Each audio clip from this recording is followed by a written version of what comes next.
Sainath Builders, ready to occupy new flat for sale in Selayur and Rajakilpakkam.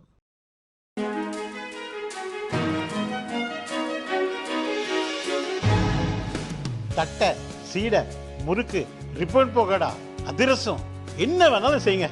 ஒரே ஒரு 5 litre இதய மந்த்ரா கடல் எண்ணெய் பேக் ஒரு மாசம் முழுசுக்கும் அத்தனை சமையல் முடிச்சு விடலாம். இதய மந்த்ரா.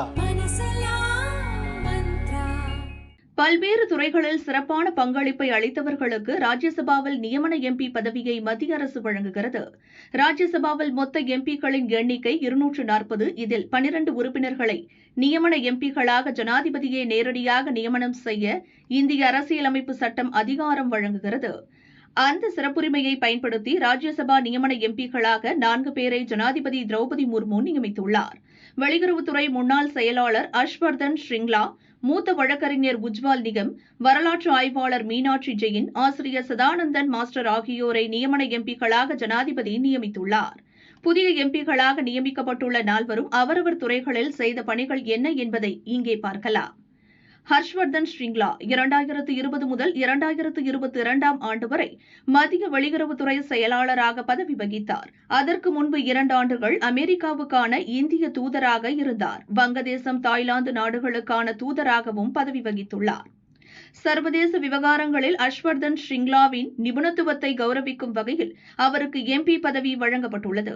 2023 ஆண்டு இந்தியாவில் நடந்த G20 மாநாட்டின் தலைமை ஒருங்கிணைப்பாளராகவும் ஸ்ரிங்லா இருந்துள்ளார். 2024 லோக்சபா தேர்தலுக்கு முன் அவர் பாஜகவில் சேருவார் என எதிர்பார்க்கப்பட்டது. மேற்கு வங்கத்தின் டார்ஜிலிங்கில் ஸ்ரிங்லா போட்டியிடுவார் என உறுதியாக கூறப்பட்டது. அதனால் டார்ஜிலிங்கில் நடந்த பல நிகழ்ச்சிகளில் அவர் கலந்து கொண்டார். ஆனால் அவர் என்ன காரணத்தாலோ திடீரென பாஜகவில் ஐக்கியமாவதை தவிர்த்தார். ஆனாலும் அவருக்கு மத்திய அரசு நியமன எம்பி பதவி வழங்கி கௌரவித்துள்ளது. உஜ்வல் நிகம் ஒரு சட்ட நிபுணர். இந்தியாவை உலுக்கிய 2008 மும்பை பயங்கரவாத தாக்குதல் சம்பவம் தொடர்பான வழக்கில் அரசு வழக்கறிஞராக பணியாற்றியவர். உயிருடன் பிடிபட்ட லஷ்கர் பயங்கரவாதி அஜ்மல் கசாபுக்கு தூக்கு தண்டனை வாங்கி தந்தவர். டி சீரிஸ் இசைப்பதிவு நிறுவன அதிபர் குல்ஷன் குமார், முன்னாள் மத்திய அமைச்சர் பிரமோத் மகாஜன் போன்ற பரபரப்பான கொலை வழக்குகளிலும் அவர் அரசு வழக்கறிஞராக பணியாற்றியுள்ளார்.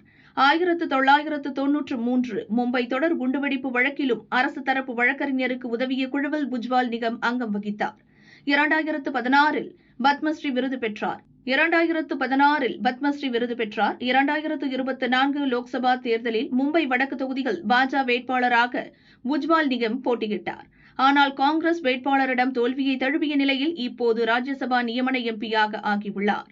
டாக்டர் மீனாட்சி ஜெயின் டெல்லியின் கார்கி கல்லூரியின் முன்னாள் பேராசிரியர் ஆவார். இவர் 2020 ஆண்டில் பத்மஸ்ரீ விருது பெற்றவர்.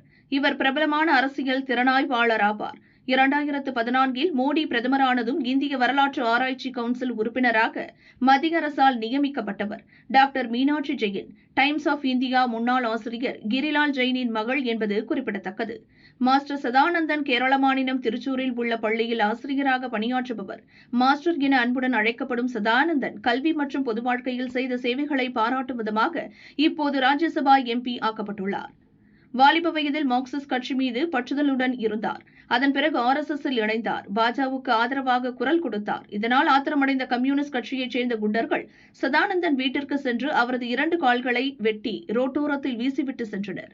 1994 இந்த கொடூர சம்பவம் நடந்தபோது சதானந்தனுக்கு வயது 30.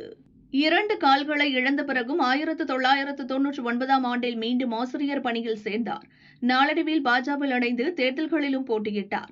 பொது வாழ்க்கையில் ஈடுபட்டதற்காக தனிப்பட்ட முறையில் பல சவால்களை சந்தித்த மாஸ்டர் சதானந்தத்திற்கு எம்பி பதவியை வழங்கி அழகு பார்த்திருக்கிறது மத்திய அரசு. நியமன எம்பிக்களின் பதவிக்காலம் 6 ஆண்டுகள். நியமனம் செய்யப்பட்ட 6 மாதங்களுக்குள் ஏதாவது ஒரு கட்சியில் சேரலாம் அல்லது எந்த கட்சியையும் சாராத நியமன எம்பியாக தொடரலாம். வழக்கமாக நியமன எம்பிக்கள் அரசுக்கு ஆதரவாகவே செயல்படுவார்கள். 240 எம்பிக்களை கொண்ட ராஜ்யசபாவில் பாஜகவுக்கு 135 எம்பிக்களின் ஆதரவு உள்ளது. 12 நியமன எம்பிக்களும் இதில் அடங்குவர். ஏற்கனவே ராஜ்யசபாவில் 8 எம்பிக்கள் உள்ளனர்.